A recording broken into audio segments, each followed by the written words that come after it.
सारे स्टूडेंट्स जो diploma course कर रहे हैं उनके लिए मैं ये वीडियो उनकी परीक्षा की तैयारी के लिए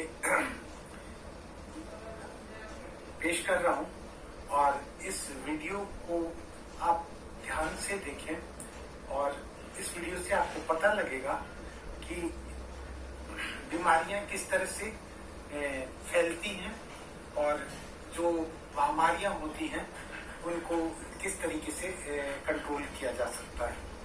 तो बीमारियों का जो फैलने का जो तरीका है वो तरीका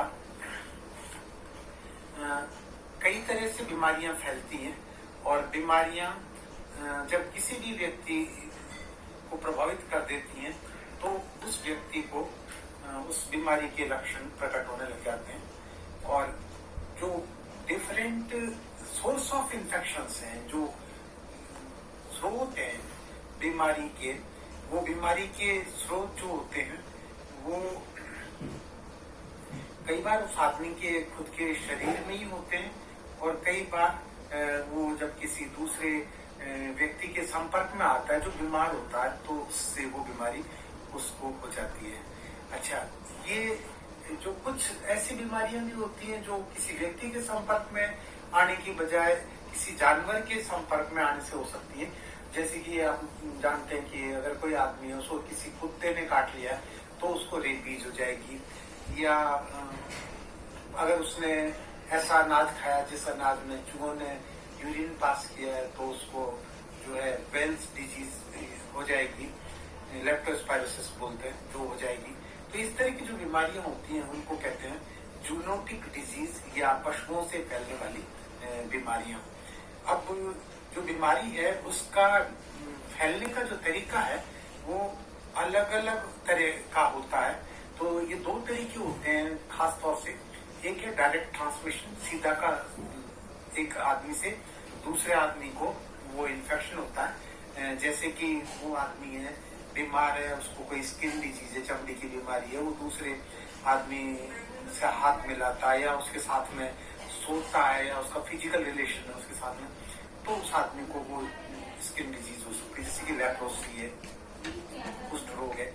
या कई बार ये बीमारियां ड्रॉपलेट इन्फेक्शन के कारण भी होती है। ड्रॉपलेट का मतलब होता है जब कोई व्यक्ति खांसी करता है, छींकता है, तब उसके मुंह से जो छोटे छोटे थूक के कण निकलते हैं और ये जो बारीक ड्रॉपलेट्स होती हैं, ये जब सामने वाला व्यक्ति उस वातावरण में जो बैठा हुआ है वो अगर उससे सांस लेता है वहां पे तो फिर ये बीमारी उसको हो जाती है। जैसे एक टीबी का मरीज खांस रहा है और वो टीबी पॉजिटिव है और उसके खांसने के कारण जो है वो ड्रॉपलेट्स उड़ रही है और वो ड्रॉपलेट सामने बैठा आदमी जो है वो भी सांस ले रहा है, बेचारा सांस तो लेना मजबूरी है ना उसकी। तो जब वो सांस लेगा तो वो अपने सांस के अंदर वो टीबी के कीटाणु जो है वो ले लेगा और फिर उसको टीबी की बीमारी हो जाएगी। इसी तरह से कई बार जो जमीन होती है वो जमीन प्रदूषित होती है, संक्रामित होती है और उसमें किसी बीमारी के कीटाणु होते हैं और जब उस जमीन में कोई बच्चा खेलता है या कोई व्यक्ति उस मिट्टी में काम करता है तो वो उससे संक्रमित हो सकता है। जैसे कि एक किसान है, वो एक खेत में काम कर रहा है और उसके हाथ में चोट भी लगी हुई है, कट है उसके हाथ के अंदर, वो मिट्टी खोद रहा है, मिट्टी के अंदर टिटनस के स्पोर्स हैं, तो उसने अपनी हाथों को टच किया उसको और जब टच कर लिया तो उसमें वो टिटनस के कीटाणु जो है उसके शरीर में चले गए, तो उसको टिटनस हो सकती है उस मिट्टी के कारण जो कि इन्फेक्टेड थी।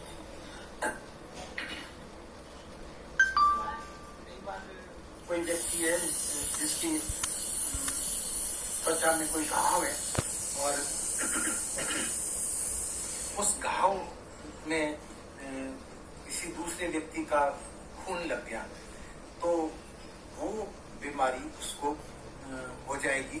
तो ये इनोकुलेशन ऑफ स्किन या म्यूकस मेम्ब्रेन, जैसे कि एक व्यक्ति है जिसको सिफिलिस के कारण होठ के ऊपर एक छाला बना हुआ है और वो किसी दूसरे व्यक्ति को चुम्बन लेता है, किस करता है, तो उसके लिप्स पे जो वर्ण बना हुआ था, जो घाव था, उसमें से सिफिलिस के जो बैक्टीरिया है वो उसके स्किन में चल जाएंगे और फिर उसको इस बीमारी हो जाएगी।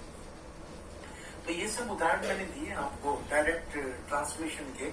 और इसके सिवाय इनडायरेक्ट ट्रांसमिशन भी बीमारियों का होता है। और ये इनडायरेक्ट ट्रांसमिशन जो होता है, कई बार कुछ व्हीकल्स होते हैं जो बीमारी फैलाने वाले कीट पतंगे, मक्खी, मच्छर वगैरह जो होते हैं, तो उनके द्वारा ये बीमारी हो जाती है।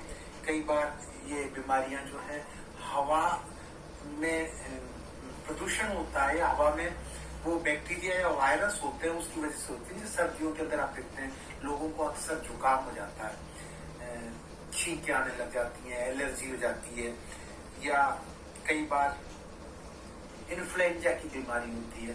तो ये इन्फ्लुएंजा जो है हवा के अंदर वायरस आ जाता है और बीमार हो जाता है आदमी। कई बार कुछ लोग बच्चे होते हैं जिनको चिकन पॉक्स हो जाती है, तो चिकन पॉक्स भी हवा प्रदूषित होती है तो उसकी वजह से हो सकती है। या कई जो लोग बच्चे होते हैं उन बच्चों को जो बीमारी हो जाती है, या ये कनपट्टी के पास में जो पैरोटिड ग्लैंड्स होती है सूज जाती है, इसको पैरोटिटाइटिस बोलते हैं और मम्स कहते हैं इस बीमारी को। तो ये भी आपका एयरबॉर्न ट्रांसमिशन है।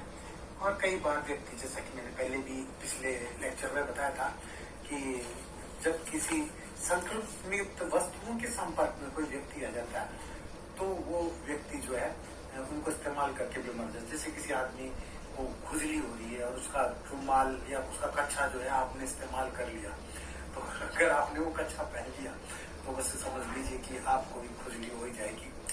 तो बच करके रहिए। इस तरह से किसी रोगी का कोई सामान जो है उसको इस्तेमाल मत करिए। रोगी के बिस्तर पे मत लेटिए।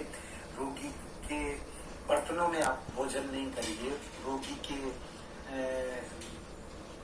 तौलिए का जो कवर है उसको इस्तेमाल मत करिए।